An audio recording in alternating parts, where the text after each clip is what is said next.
मेरी शादी को अभी 3 महीने ही गुजरे थे और मेरा पति की डेथ हो गई। मेरे पति के मरने के बाद मैं 3-4 महीने ससुराल में ही रही और फिर मेरे माँ बाप मुझे लेने आ गए। लेकिन मैं उनके साथ नहीं गई क्योंकि मैं अपने माँ बाप पर बोझ नहीं बनना चाहती। मेरे पापा की हालत ख़राब थी। बड़ी मुश्किल से मेरी शादी हुई थी। मेरे ससुराल वाले अच्छे खासे अमीर आदमी थे। मेरी सास के 2 ही बेटे थे और एक बेटी थी। मेरी सास का छोटा बेटा मेरे पति से 2 साल छोटा था। मेरे पति के मरने के बाद मैं चाहती थी कि मेरी सास मेरी शादी मेरे देवर से कर दे। इसीलिए मैं उनका दिल जीतने की बहुत कोशिश करती थी।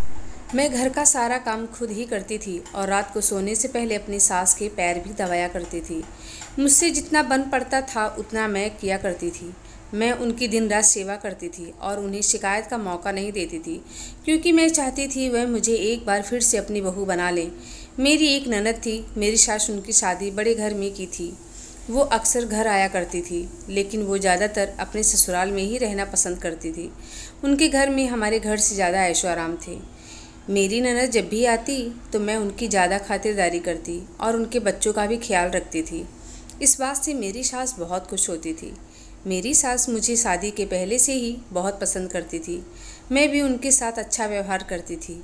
वो मुझे ढेर सारा आशीर्वाद देती थी। कहती कि मैं हमेशा तुम्हारे साथ हूँ। वो यही कहती कि तुम मेरी बेटी की तरह हो। जिस तरह मेरी सेवा करती हो, एक बेटी ही अपनी माँ की सेवा कर सकती है। मुझे किसी भी तरह उनका दिल जीतना था क्योंकि मेरे घर में मेरी सास की ही चलती थी। अगर उन्हें किसी बात की बात बुरी लग जाती तो वो उनका नाम भी नहीं लेती थी।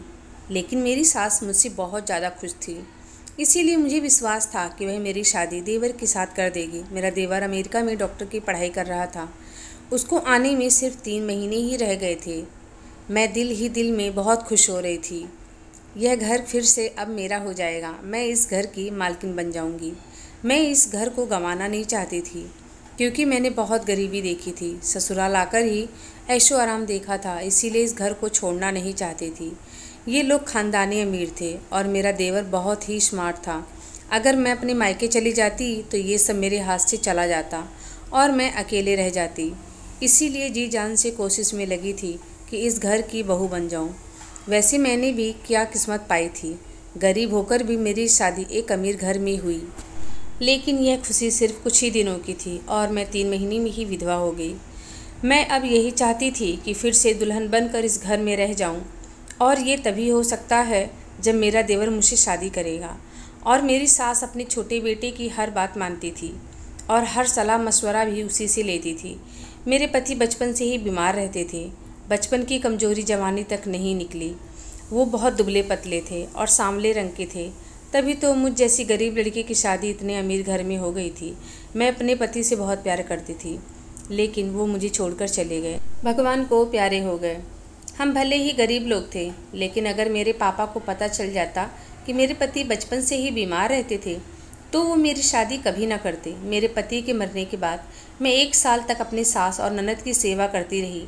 लेकिन मुझे उस दिन बहुत दुख हुआ था जिस दिन मेरी सास ने कहा कि मैं अपने छोटे बेटे की शादी करवाना चाहती हूँ। मैं उसके लिए लड़की ढूंढ रही हूँ। दिल में यही सोचने लगी। मैं दिन रात इनके आगे पीछे नौकरानी बनी फिरती थी, उनकी सेवा में लगी रहती थी।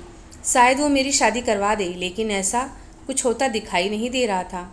मेरी सारी मेहनत पर पानी फिर गया। मेरी सास देवर के लिए लड़की ढूंढ रही है, जबकि मैं घर में पड़ी हूँ। मुझे अपनी बहू बनाने की बजाय दूसरी लड़की ढूंढ रही हैं। मैं ऐसा हरगिज नहीं होने देना चाहती थी। एक दिन मैं और मेरी सास एक पहुँचे हुए बाबा के पास गए। मेरी सास हर सोमवार को बाबा के पास जाया करती थी। एक दिन जब हम वहाँ पहुँचे तो एक नौजवान लड़की भिखारियों की लाइन में बैठी थी। वह अंधी थी, इसीलिए शायद मेरी सास को उसके ऊपर दया आ गई और वो उसके साथ जाकर बैठ गई। उससे बातें करने लगी। उससे पूछ रही थी कि तुम्हारे साथ कोई हादसा हुआ है क्या? तुम यहाँ कैसे हो? मैं तो मेरी सास को उस अंधी भिखारिन के साथ देखकर ही हैरान थी। आखिर मेरी सास उसे कैसे जानती थी? और मेरी सास उस लड़की से माफ़ी भी मांग रही थी। उससे कहने लगी, बेटी मुझे माफ़ कर दो, मेरे साथ घर चलो। लेकिन वो लड़की बहुत गुस्से में थी। वो बोली, मुझे आपके साथ हरगिज नहीं जाना। उसने कहा कि मेरे साथ जो कुछ भी हुआ वह आपकी वजह से ही तो हुआ है।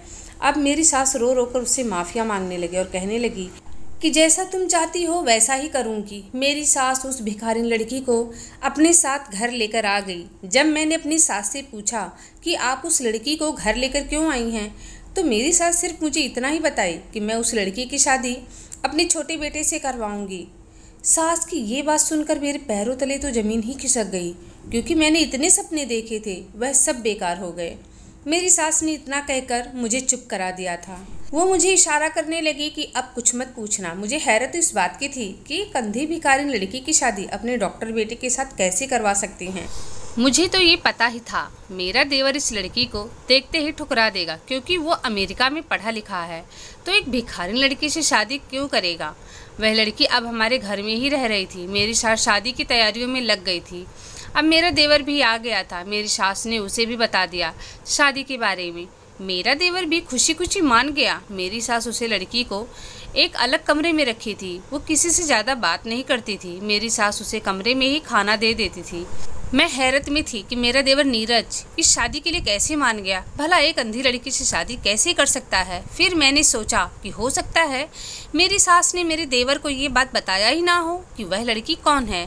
मैं अपने देवर को ये बात बता सकूं कि उसकी शादी उसकी माँ ने एक अंधी लड़की से तय कर दिया है, तब तो इस शादी से मना कर देंगे। एक दिन मुझे ये मौका मिला और मैं नीरज को भड़काने में कामयाब भी हो गई।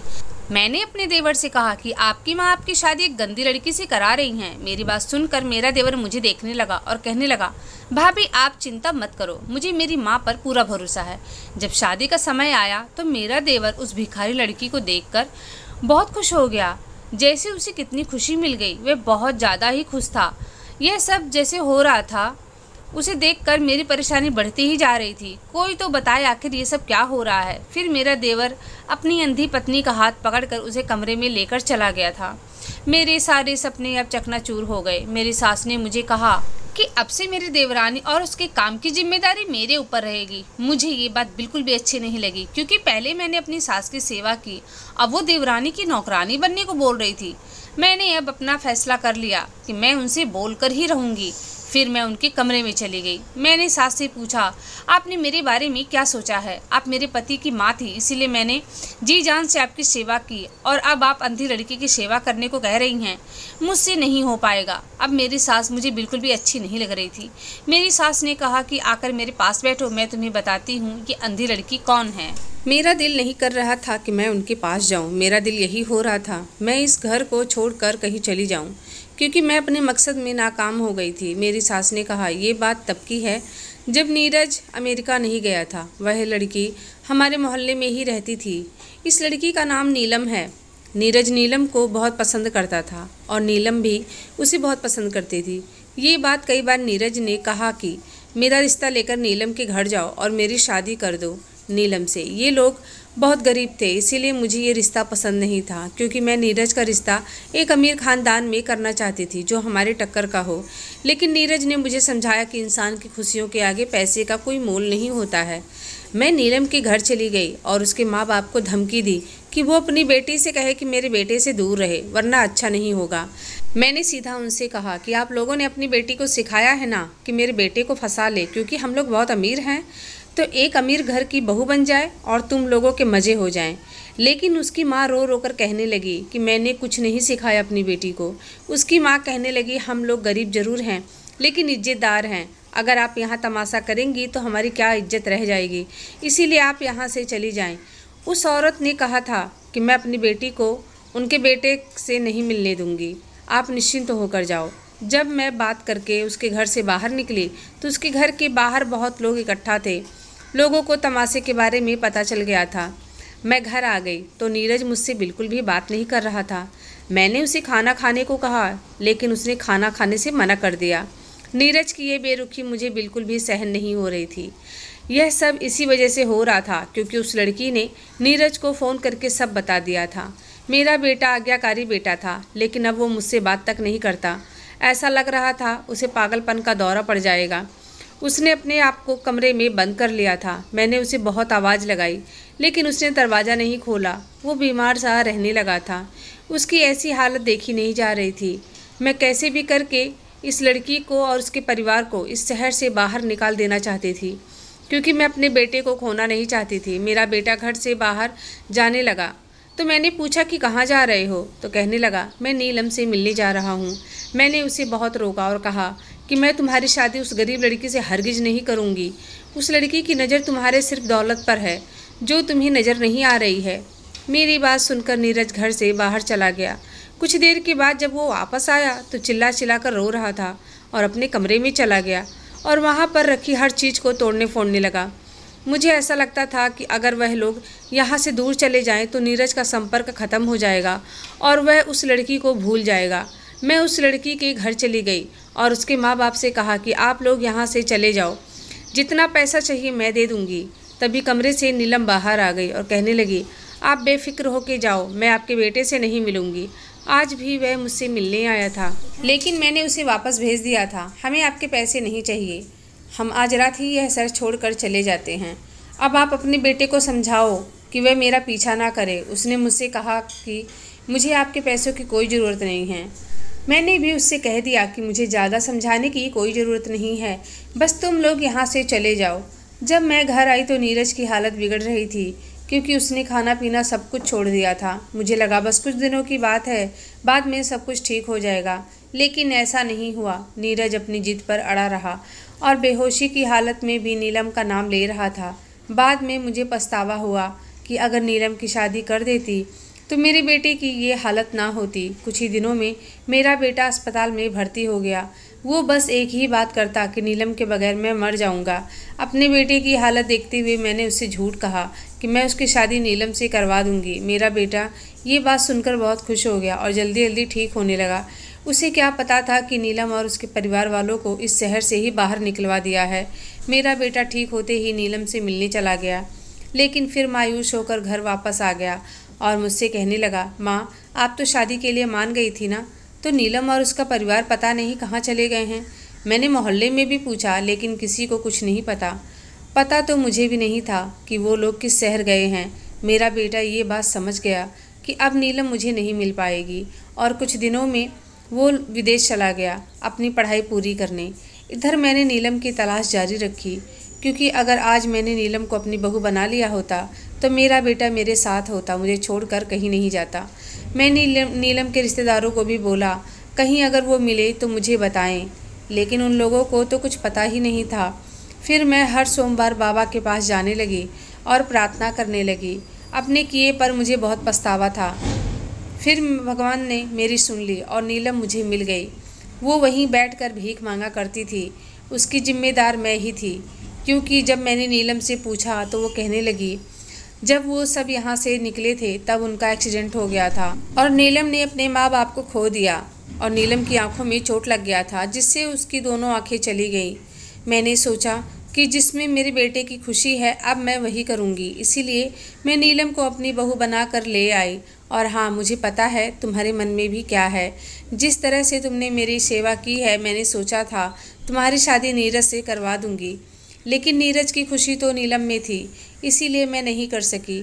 और तुम कहोगी तो मैं तुम्हारा रिश्ता दोबारा करा दूँगी, वो भी बड़े और अमीर घर में।